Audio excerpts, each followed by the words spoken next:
Hey everyone, it's Wade Franson back with a sneak peek for the upcoming episode on November 18th of Created in the Image of God. I am in the studio with a foreign guest from another land far away. Yiska Smith is dialing in from Israel. She has an amazing journey. She has a book that was published in June called Planting Seeds of the Divine Torah Commentaries to Cultivate Your Spiritual Practice. But Yiska grew up with parents in America who were in the process of being assimilated. And it wasn't until her visit to Israel between her sophomore and junior year that that the land literally and figuratively spoke to her, and she knew she had to go back. Welcome to the studio, Yiska. Thank you. Thank you, Wade. So we've just been having an extended conversation. We couldn't really get this sneak peek going because your life is so fascinating and so intriguing. So the title of the show is Spiritual Awakening, Reclaiming Your Divine Identity. Tell us about that moment when you set foot in Israel in 1971 and the land spoke to you. So I was in Jerusalem, visiting Jerusalem as tourists do, without a strong Jewish identity, surely not a Zionist, traditional Zionist identity. I came to Israel, I thought, to volunteer and work on a kibbutz to experience the communal lifestyle. And there I am at the Western Wall, as we all, as tourists do, approach.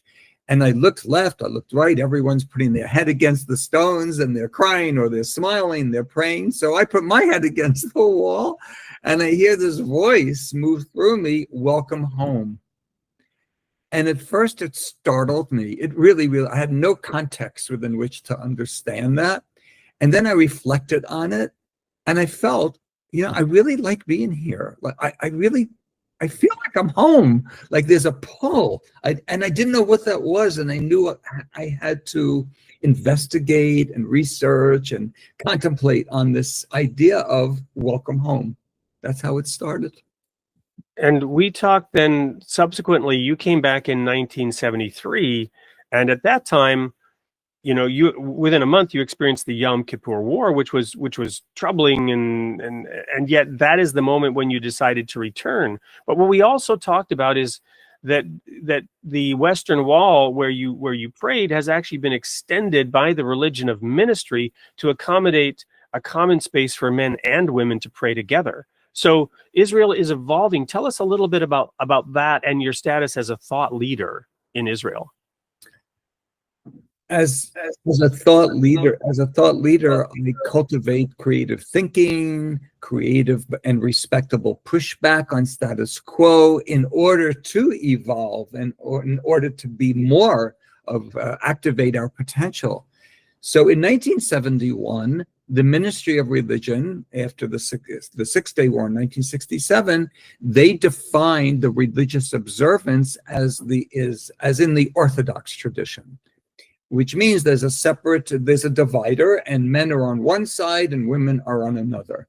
And from 1967 through about 10 years ago, I'd say, I don't know the exact date, I think it was about 10 years ago, 2015, the Ministry of Religion with the Knesset, it had to go through the governmental approval, assigned another section of the Western Wall, because of where we are today, where there's a concern and there's an interest for more of a egalitarian engagement in our ritual prayer community services, they opened up a section and it's called the egalitarian. Actually, it's called the Israelite section for anyone, regardless, male, female, and I guess today even more people who identify in different ways with gender.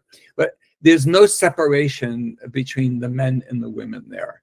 It's equally holy, it's equally a place of sanctity, and it's equally a place that affords just other groups of people to feel included in the bigger whole of the nation of Israel and in the nation of humanity. Well, thank you. We're going to get into this in a deep way on November 18th. I'll share that when I was there in 81, and I visited Elijah's cave, there was a sign outside on Mount Carmel about Eretz Israel and the Holy Land. I was back more recently and don't see that same sign in the same way, but this idea of evolving, I almost feel like, in a way, I'm coming home here in this conversation with you to understand how we build vibrant communities, which is the tagline of this show, created in the image of God, building vibrant communities. So this is going to be a special episode, an important episode. I really want to encourage everyone listening to this sneak peek to show up at 8 p.m. Central Time on November 18th with Yiska Smith and Spiritual Awakening, Reclaiming Your Divine Identity. We'll see you there.